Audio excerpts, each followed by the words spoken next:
ಜಗತ್ತಿನ ಸಾಹಿತ್ಯದಲ್ಲಿ ಅಗ್ರಮಾನ್ಯವಾದ ಕೃತಿ ಎಂದು ಭಾಜನವಾಗಿರುವ ಆದಿ ಕಾವ್ಯವೆಂದೇ ಕರೆಯಲ್ಪಡುವ ಕೃತಿ ಶ್ರೀಮದ್ ರಾಮಾಯಣ. ಅದು ಆದಿ ಕವಿಯಾದ ವಾಲ್ಮೀಕಿಯಿಂದ ವಿರಚಿತವಾಗಿದ್ದು, ಚತುರ್ವೇವಂಶಿ ಸಹಸ್ರಿ ಸಂಹಿತಾ ಎಂದು ಕರೆಯುವ ಈ ಐತಿಹಾಸಿಕ ಮಹಾಕಾವ್ಯ ಪ್ರಸಿದ್ಧ ಗಾಯತ್ರಿ ಮಂತ್ರದ ಅಕ್ಷರಗಳಲ್ಲಿರುವ ಸಂಖ್ಯೆಯ ಸಹಸ್ರಗುಣವಾದ 24,000 ಶ್ಲೋಕಗಳನ್ನು ಹೊಂದಿದೆ.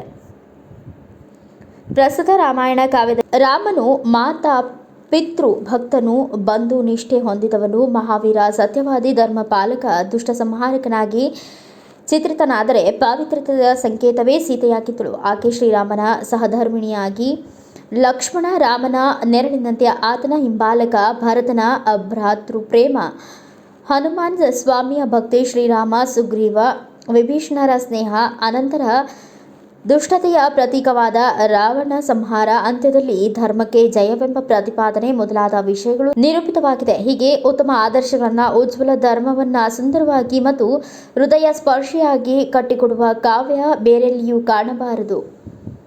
ಇದರಲ್ಲಿನ ರಾಮ ಆದರ್ಶದ ಕೇಂದ್ರಬಿಂದು ಪ್ರಸ್ತುತ ಸಮಾಜದ ತಲ್ಲಣಗಳಿಗೆ ರಾಮ ರಾಜ್ಯ ಎಂದರೆ ಸಾಕಾಗದು. ಬದಲಿಗೆ ರಾಮನ ದರ್ಶನ ಹೇಗಿತ್ತು ಅನ್ನೋದನ್ನು ತಿಳಿಯಬೇಕು. ರಾಮೋ ವಿಗ್ರಹವಾನ ಧರ್ಮಂ ಎಂದು ಹೇಗೆ ಹೇಳಿದ್ದಾರೆಂದು ತಿಳಿಯುವ ಅಗತ್ಯವಿದೆ. ಆಗ ಮಾತ್ರ ಮಾತು ಕೃತಿಯಾಗಬಹುದು. ಆದ್ದರಿಂದ ಈ ಒಂದು ಉದಾತ್ತ ಚಿಂತನೆಯಿಂದಲೇ ರಾಮರಾಜ್ಯದ ಕಲ್ಪನೆಯೊಂದಿಗೆ ರಾಮನ ಸಂದೇಶ ಪ್ರಸಾರವಾಗಬೇಕು ಅನ್ನುವ ದೃಷ್ಟಿಯಿಂದಲೇ ಸ್ವಾಮಿಗಳವರಲ್ಲಿ ವಿಶೇಷವಾಗಿ ವಿನಂತಿ ಮಾಡಿ ಈ ವಿಷಯವನ್ನೇ ಪ್ರವಚನ ಹಾಗೂ ಅನುಗ್ರಹ ಸಂದೇಶಕ್ಕೆ ಇಡಲಾಗಿದೆ.